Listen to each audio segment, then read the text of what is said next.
Hi hello வணக்கம். Health is wealthy தமிழா. பொதுவாகவே நம்ம கர்ப்ப காலத்தில் முடி கொட்டுவது இல்லை முடி வளராமை இந்த மாதிரியான நிறைய முடி சம்மந்தப்பட்ட பிரச்சனைகள் இருக்கும்.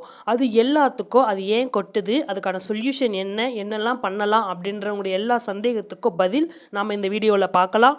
அதுக்கு முன்னாடி நம்ம சேனலுக்கு இப்போ தான் நீங்கள் ஃபஸ்ட் டைம் வரீங்க அப்படின்னா சப்ஸ்கிரைப் பட்டனை ப்ரெஸ் பண்ணிக்கோங்க. மறக்காமல் பக்கத்தில் இருக்கிற பெல் ஐக்கானை கிளிக் பண்ணிக்கோங்க.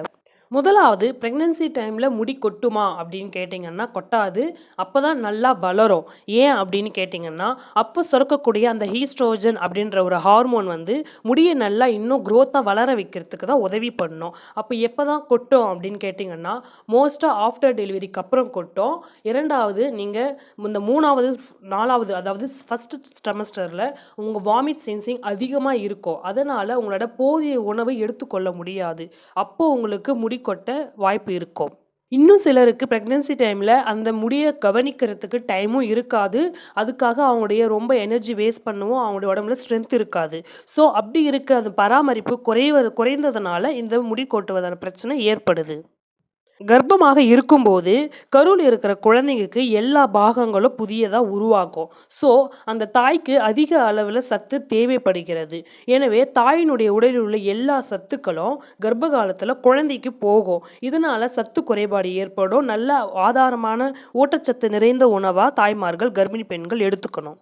இந்த பிரெக்னன்சி டைமில் உங்களுடைய முடி வளர்ச்சியை அதிகரிக்கிறதுக்கு இந்த உணவை எல்லாம் சேர்த்துக்கலாம். நெல்லிக்காய், கருவேப்பிலை, பாதாம் பருப்பு, பாதாம், வால்நட்ஸ் இந்த மாதிரி எல்லா பருப்பும், முருங்கைக்கீரை, வேர்க்கடலை, எள், சீரகம், திரிபலா, அப்புறம் சாலியா விதைகள், வந்தியம் இந்த மாதிரி இருக்கிற எல்லா நம்ம உணவையும் எடுத்துக்கும் பொழுது இன்னும் அதிகமான முடி வளர்ச்சிக்கு உதவுது.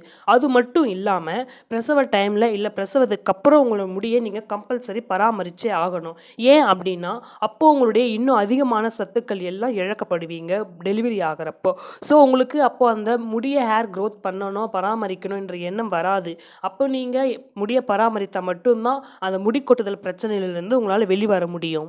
அதுக்கு என்னென்னலாம் பண்ணலாம் அப்படின்னு பார்த்தீங்கன்னா, உங்களுடைய உடம்புக்கு தலைக்கும் ஏற்ற ஒரு ஷாம்புவை நம்ம டிசைட் பண்ணலாம். நீங்கள் எப்போவுமே யூஸ் பண்ணுற ஷாம்பே யூஸ் பண்ணுங்கள். இரண்டாவது எண்ணெய் வைப்பது ரொம்ப ரொம்ப முக்கியமான ஒரு விஷயம். வாரத்துக்கு 2 முறை நல்லா ஸ்கல்ஃபில் நல்லா இறங்குற மாதிரி மசாஜ் பண்ணி விடுங்க தலையை. ரொம்ப நல்லது முடியோட க்ரோத்துக்கு. மூணாவது ஸ்டைலிங் கருவிகளை பயன்படுத்துவது. அதாவது நீங்கள் நல்லா ஹேர் ஸ்ட்ரைட்டாக இருக்கிறதுக்கு, நல்லா கேர்வாக இருக்கிறதுக்கு இந்த மாதிரியான கருவியெல்லாம் யூஸ் பண்ணுறத நிறுத்துங்க. 4வது நல்ல பல் அகன்ற சீப்பாக பார்த்து பயன்படுத்துங்க. ரொம்ப சின்ன பல் இருக்கிறது, அப்புறம் இந்த மாதிரியான இருக்கிறது, தலைவாடுற கருவி இதையெல்லாம் அவாய்ட் பண்ணிவிட்டு நல்ல பல் அகன்ற இருக்கிற சீப்பாக பார்த்து யூஸ் பண்ணுங்க. 5வது ரொம்ப முக்கியமான ஒரு விஷயம் உணவு முறை. நீங்கள் இதெல்லாம் ஃபாலோ பண்ணி உணவு முறையில் வீக்காக இருந்தீங்க அப்படின்னா முடி வளராது. ஸோ இன்னும் கொட்ட ஆரம்பிக்கும். நீங்கள் உணவு முறையில் ரொம்ப முக்கியமாக இருக்கணும். என்னென்ன உணவு அப்படின்னு பார்த்தீங்கன்னா எப்போவுமே உடம்பை ஹைட்ரஜனாக வச்சுக்கோங்க. டீஹைட்ரேஷன் ஆக விடாதீங்க. நீர் நிறைய குடிங்க. இரண்டாவது விட்டமின் டி, ஏ, இ, சி, மெக்னீசியம் இந்த மாதிரி இருக்கிற உணவாக பார்த்து எடுத்துக்கோங்க. அது என்னென்ன உணவு அப்படின்றத இந்த வீடியோ டிஸ்கிரிப்ஷன் பாக்ஸில் அதுக்குன்னு தனியாக ஒரு வீடியோ போட்டிருக்கேன். போய் பார்க்காதவங்க பாருங்கள்.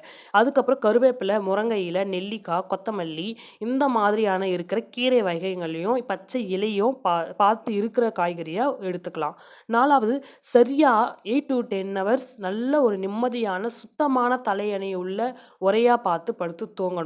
ஏன் அப்படின்னு கேட்டிங்கன்னா அது ஸ்கின் அலர்ஜி, நம்மளுடைய தலைக்கு பொடுகு இந்த மாதிரியான பிரச்சனைகள், அழுக்கு, கிருமிகள் இதையெல்லாம் ஏற்படுத்தக்கூடும். ஸோ சுத்தமான தலையணையும் பெட்ஷீட்டையும் பயன்படுத்துங்க.